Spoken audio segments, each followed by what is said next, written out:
Claire, everyone is doing just fine. There was only one person on board this 1979 Beach Bonanza aircraft, and that was the pilot, who made a very, very difficult landing, but was able to fly under some power lines and stick to the Highway 97 and coming to a stop right here at this driveway. Now, we did have a chance to speak with that pilot, and here's what he had to say.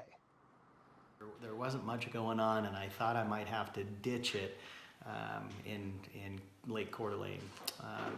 It's amazing all the different things that go through your head beyond panic, but I banked to the right and I used my GPS to help me to determine what a suitable, or maybe an airport that might be close by that I could land on. But he didn't make it to that airport. He made it right here on Highway 97. Again, there were no injuries. Now, Scott was coming from Billings, Montana, and was attempting to get to Phelps Field, but he only had minutes. I'm talking about 4 minutes to make those quick decisions to where he was going to put his aircraft, and he decided the best bet was right here on Highway 97. In Harrison tonight, I'm Peter Maxwell, KHQ Local News. Peter Maxwell was there this week meeting with Olympia's homeless response coordinator to find out if their mitigation site works. Pete, what'd you find out? Oh, good evening, Dan and Steph. During my visit to Olympia's mitigation site, I can tell you it looks pretty successful on paper, but from what I saw, comes with a considerable cost that could impact public safety and your health. Welcome to Olympia, Washington State's capital, located in Thurston County. But less than 1 mile away from the manicured lawn of the Capitol Rotunda, I saw people camping out in Sylvester Park, others aimlessly roaming the streets, and one man clearly under the influence of drugs, with his pants around his ankles, flipping off our cameras. It's against this backdrop that Olympia has embarked on what some might say is a radical idea: replace this kind of campground with this, an official government-approved tent city. Welcome to the mitigation site. There's been a lot of challenges with it, I'll be honest with you.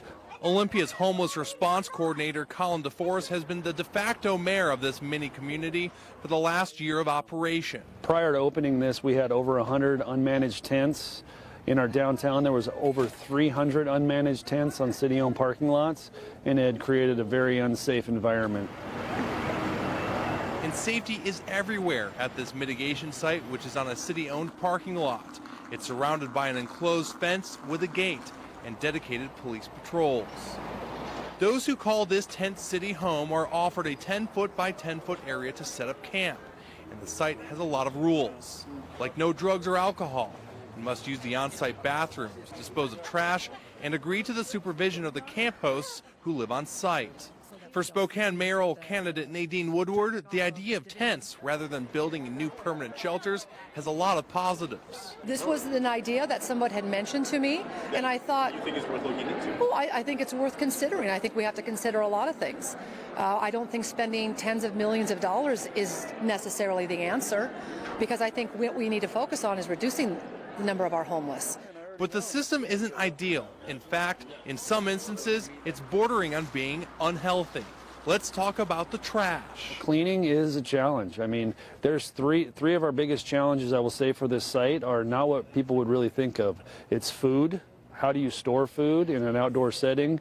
It's bikes. If you look around, bikes are kind of like a currency out here, right? That's a challenge. And then stuff. And with the trash comes an unwelcome visitor. The tent city has a rat problem. You can see the traps that have been put out around the site.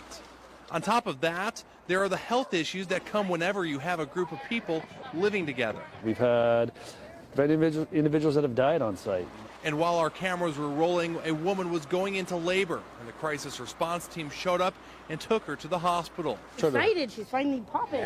DeForest says this camp is still a work in progress. There's definitely been a lot of positives, but as I said, there's been challenges. Those challenges are spelled out in a presentation coming next week, laying out a laundry list of long-term problems. 1, the campsite is struggling to accommodate those with mental health and addiction problems. 2, the location has become a target for people on the outside, drug pushers and others who prey on the homeless.